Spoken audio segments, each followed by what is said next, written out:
투자의 아버지이자 워렌 버핏의 스승인 벤저민 그레이엄은 시장은 오랫동안 이성적으로 작동하지 않지만 결과적으로는 항상 이성적으로 작동한다 라고 말했다. 이 말 한마디에 주식시장의 모든 불확실성이 함축적으로 담겨있다고 생각이 든다. 여러분들도 아무리 과거의 성공적인 투자의 대가들의 말을 새겨듣고 이때다 싶어서 주식을 매수하면 귀신같이 주가가 폭락하는 경험을 다들 해봤을 것이다. 그래서 혼자 속으로 끙끙 앓다가 이내 속으로 생각한다. 투자 대가들이 세웠던 원칙은 다 옛날에 만들어진 거고 요즘같이 세상이 빨리 변하는 상황에서는 그런 기준들을 쓰면 안 되는 건가 보다 라고. 그러면서 쓰린 속을 달래며 마이너스 20% 정도 손실난 주식을 보면서 이쯤에서 손절하고 다른 주식으로 갈아타야겠다는 생각을 한다. 그때 주식을 팔면 또 어떤 일이 벌어지지? 여러분들은 이미 알고 있다. 귀신같이 가격은 폭등하고 내가 매수한 금액을 한참 뛰어넘는 가격까지 형성하고 만다.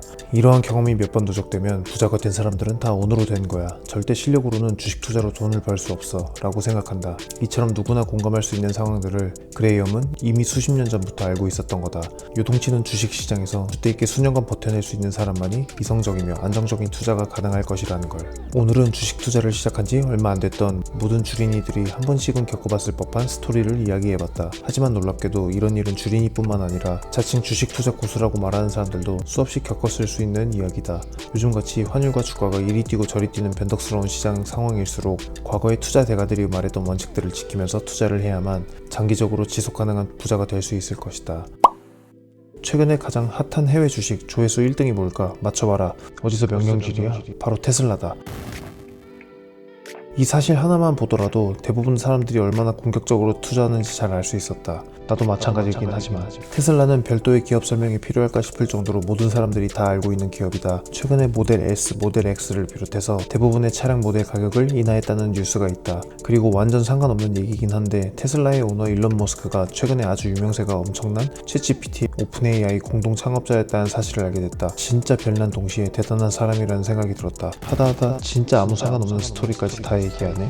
어쨌든 오늘은 이처럼 갈피를 못 잡고 있는 주가로 인해서 주주까지 정신을 나가게 만들고 있는 테슬라에 대해서 벤저민 그레이엄의 가치 투자 기준 중 공격적 투자자의 관점에서 기업을 분석해 보려고 한다. 보다시피 공격적 투자자 기준은 총 5개의 기준으로 구성되어 있으며 테슬라가 여기 있는 5개의 기준 중 과연 몇 개를 충족하는지 분석할 거다. 뼛속까지 무지성 공격적 투자자인 우리에 비해서 벤저민 그레이엄은 겁쟁이 마냥 조심스러운 부분이 있었는데 과연 몇 개의 기준을 충족시키려나 한번 달려보자. 달리긴 뭘 달려.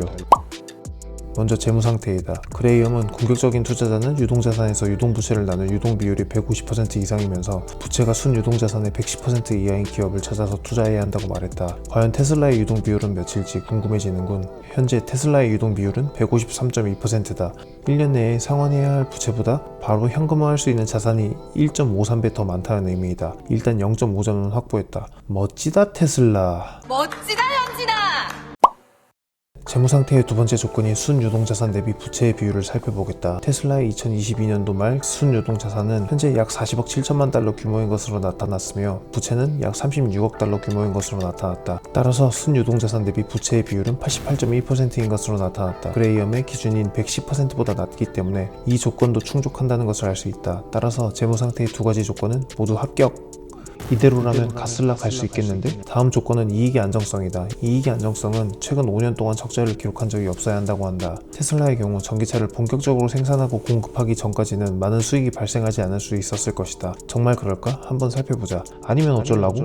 역시 맞다. 2019년 2분기까지는 테슬라도 적자를 보고 있었던 것을 알 수 있다. 그 이후 본격적인 전기차 판매가 시작되면서 수익이 극대화되었다는 것을 알 수 있다. 어쨌든 이런저런 이유 다 제치고 해당 조건은 충족시키지 못한다는 것을 알 수 있다.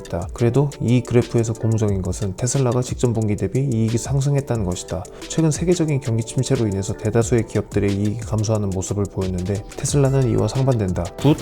세 번째 조건은 바로 배당 실적이다. 배당 실적은 최근에 배당을 지급했어야 한다는 것인데 다들 알다시피 테슬라는 배당을 지급하지 않는 기업으로 유명하다. 따라서 이 조건은 볼 필요도 없이 충족하지 못한다. 테슬라가 배당 좀 줬으면 좋겠다는 생각도 하지만 배당을 주지 않고 발생하는 수익의 대부분을 기술 개발 등에 활용하기 때문에 더욱 폭발적인 발전이 가능했을 것이다. 그러니까 다들 불만 갖지 말고 테슬라의 발전을 기원하자. 뭐라는 거야?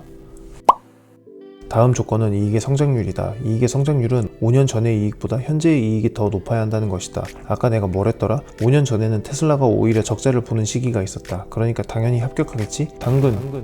마지막 조건은 바로 주가가 주당 순유형 자산의 120% 미만이어야 한다는 것이다. 순유형 자산은 총 자산에서 총부채, 영업권, 무형자산을 모두 차감한 값이다. 한마디로 시가총액이 기업 청산가치의 120%보다 작아야 한다는 것이다. 그레이엄이 그토록 강조했던 청산가치라는 개념이 여기서 나온다. 만약 기업의 청산가치보다 시가총액이 더 작다면 할 수 있는 모든 대출을 다 끌어서 기업을 인수한 뒤 모든 자산을 팔아버려도 이득이기 때문에 이런 기업만 골라서 매수한다면 절대로 실패할 수 없는 투자가 된다는 의미였다. 아쉽게도 테슬라의 주당 순유형 자산 대비 주가는 약 1336%인 것으로 나타났다. 스크립트를 짤 때만 해도 1200% 정도였는데 그새 올라서 다시 편집했다. 귀찮다. 테슬라의 청산가치보다는 아직 시가총액이 13배 정도 더 높다라는 의미이다. 그래서 해당 조건은 만족하지 못했다. 아무리 주가가 떨어졌어도 테슬라에 대한 기대치가 여전히 남아있음을 알 수 있다.